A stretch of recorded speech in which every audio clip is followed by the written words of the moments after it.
अधिकतर ये खराब बंद हो जाएगा। और निश्चित तौर से ऐसी सरकार जो बादलों से भी लड़ी, अपनी पार्टी से लेकर के एक नया राजनीतिक दल आके पहुंची, वो कांग्रेस से भी लड़ना रही, वामों से भी लड़ना। ऐसी परिस्थिति में जो पश्चिम बंगाल की मुखिया बनी, और मुखिया बनने के बाद कुछ भी बदलाव पश्चिम बंगाल की राजनीति में देखने को नहीं मिला। न खून खराबा, न राजनीतिक प्रद्वंद, और न वो वाम दल जाने जाते थे सत्ता में बने रहने के लिए, वही भी टीएमसी के कार्यकर्ताओं, टीएमसी के नेताओं में देखने को मिला। और ये मैं कह रहा हूं, चाहे भारतीय जनता पार्टी आ जाए, ये भारतीय जनता पार्टी के कंधों पर जिम्मेदारी होगी। या 2031 का चुनाव भी बिल्कुल स्पष्टता के साथ लड़ा जाए, तब मानूंगा कि हाँ, वास्तव में कुछ बदलाव पश्चिम बंगाल में देखने को मिला। अब केंद्र में सरकार होगी, पश्चिम बंगाल में क्या खराब। एक चुनावी उद्घोष सुन लेते हैं सर। चुनावी उद्घोष, नंदीग्राम में बीजेपी के सुवेंदु अधिकारी आगे। चलिए, नंदीग्राम से सुवेंदु अधिकारी के लिए अच्छी खबर, वो आगे चल रहे हैं। जी सुनील जी, अपनी बात पूरी कर लीजिए प्लीज। तो मैं वही कह रहा हूं कि पश्चिम बंगाल की राजनीति जो देखने को मिलता है चुनाव से पहले और चुनाव के बाद, क्या वो 2031 में देखने को नहीं मिलेगा सरकार है तो। और जनता पार्टी की सरकार आने के बावजूद भी यदि ऐसा ही रहा, तो मुझे लगता है फिर कौन सा राजनीतिक होगा जो वहां के खून खराबे को बंद करेगा। क्योंकि अधिकतर कार्यकर्ता मैं देख वोट बैंक रहा हूं, वो वाम और कांग्रेस के कार्यकर्ता पर तो।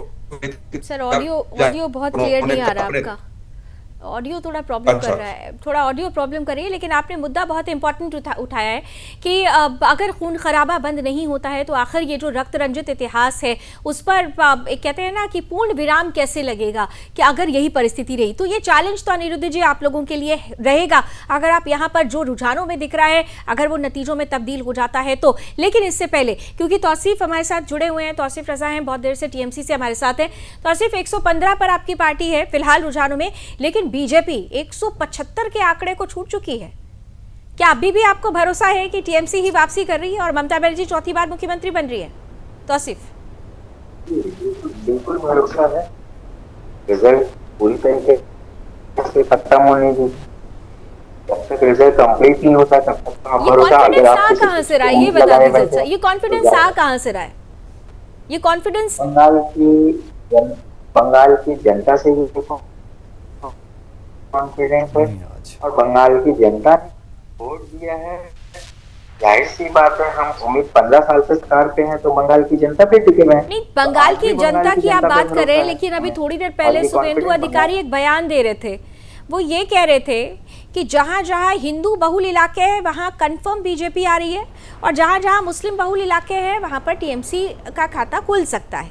तो आप बंगाल की जनता की बात कर रहे हैं, तो ये बंगाल की जनता सामूहिक समावेशित रूप से कह रहे हैं या फिर सेलेक्टिव वो जो 70-30 है इस रेशियो से कह रहे हैं? ये क्लियर कीजिएगा थोड़ा। मैं आपको बता देता हूँ, मैं आपको डिक्लेयर कर देता हूँ, भारतीय जनता पार्टी की ये नीति हो चुकी है जाति धर्म के आधार पर लोगों को बांटने का। क्योंकि आपको एक बात बता, बालीगंज असेंबली है, जहाँ पर हिंदू कैंडिडेट है वहां पर मुस्लिम परसेंटेज वोटर्स जाते हैं। तो ऐसा नहीं कि मुसलमानों ने हिंदू कैंडिडेट को वोट नहीं दिया या फिर हिंदू मुस्लिम कैंडिडेट को वोट नहीं दिया।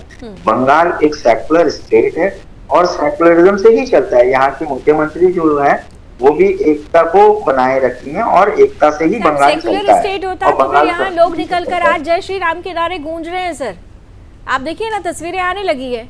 इसके पहले तो जय श्री राम बोलने पर आप लोग बेल्ट से पिटवा देते थे, वो तस्वीरें सबने देखी है। हाँ, फिर से भारतीय जनता पार्टी का पॉलिटिकल नारा नहीं है, वो एक धार्मिक स्लोगन है, लेकिन इन लोगों ने इनको पॉलिटिकल नारा बना दिया है। तो अगर वो पॉलिटिकल नारा आप लोगों को नहीं लगता तो फिर विरोध भी नहीं करना चाहिए था। पॉलिटिकल नारा तो आप लोगों ने उसे एक्सेप्ट कर लिया, आपने ही मौका दे दिया ना। अगर कोई जय श्री राम बोले और आप लगे उसको पीटने के लिए, ममता बनर्जी गाड़ी से उतरकर आक्रोशित हो जाए, तो पॉलिटिकल नारा तो आप लोगों ने बना दिया। अगर आपको ये पॉलिटिकल नारा नहीं लगता तो आपको आक्रोश भी नहीं दिखाना चाहिए था, उसका सम्मान करना चाहिए था। श्रद्धा से हम राम जी का सम्मान करते हैं, जिस श्रद्धा से हम राम जी को पूछते हैं और एक पॉलिटिकल पार्टी राम जी का नाम को ममता लेकर बनर्जी अभी बदनाम तक करने अयोध्या की होकर कोशिश नहीं करती आई है, तो यहाँ बैठकर तो आप ये आज बातें मत ही कहिए। बहरहाल बड़ी खबर आने लगी है, सुपरस्टार विजय की टीवी के पार्टी सबसे बड़ी पार्टी बनकर उभरी है तमिलनाडु में। रुझानों में टीवी के 104 सीटों पर आगे है। यहाँ पर आशीष मैं आपको बधाई दूंगी, क्योंकि जिस दिन हम एग्जिट पोल लेकर आए थे और आपने कहा था कि टीवी के को देखिएगा लावनी इस बार क्या कमाल करने वाली है, तो यहाँ पर टीवी के कमाल, हाँ टीवी के मैं शुरुआत से टीवी के को फॉलो कर रहा था और मैं देख रहा था विजय की जो पार्टी नई आई टीवी के एक किस प्रकार से विकल्प के तौर पर आई, और जो क्राउड आ रहा था उनमें उनके पास कोई इतना बड़ा संगठन नहीं था उस समय, क्योंकि नई पार्टी बनी और तमाम चीज़ों पर काम होना बाकी था। उसके बावजूद उस व्यक्ति ने अपने बलबूते जिस प्रकार से पार्टी को कहां से कहां पहुंचाया, आज हम नतीजों में वो चीज़ें देख रहे हैं। रुझान में 104 सीटें ये बताने के लिए अपने आप में काफ़ी हैं कि किस दिशा में तमिलनाडु गया है। जब विकल्प मिला तो AIDMK DMK इससे मुझे लगता है पब्लिक बोर हो चुकी थी, अब उनको कुछ विकल्प चाहिए था, टीवी के विकल्प के तौर पर आई और रुझान अपने आप में बताने के लिए काफ़ी। लेकिन सुयश है हमारे साथ, शायद वो ज्यादा डिटेल इस पर और बता पाएंगे। सुयश, तमिलनाडु में टीवी के अगर यहाँ पर जनता टीवीके के साथ जा रही है तो ये तो क्लियर है कि डीएमके में भी वो कहीं ना कहीं से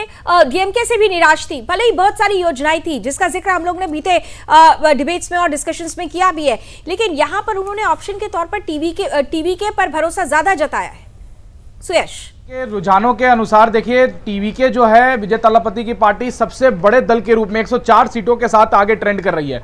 इसका सबसे बड़ा कारण ये मानिए आपकी तमिलनाडु या दक्षिण भारत के जितने भी राज्यों की बात करें तो सरकारें बहुत लंबे समय तक टिकी रहे नहीं। जनता ये सोचती है कि अपने और बेहतर के लिए किसको और बेहतर मौका दिया जा सकता है। जब विजय थालापति ने पार्टी बनाई और जनता के बीच में वो गए तो सेम उन्होंने वही काम किया जो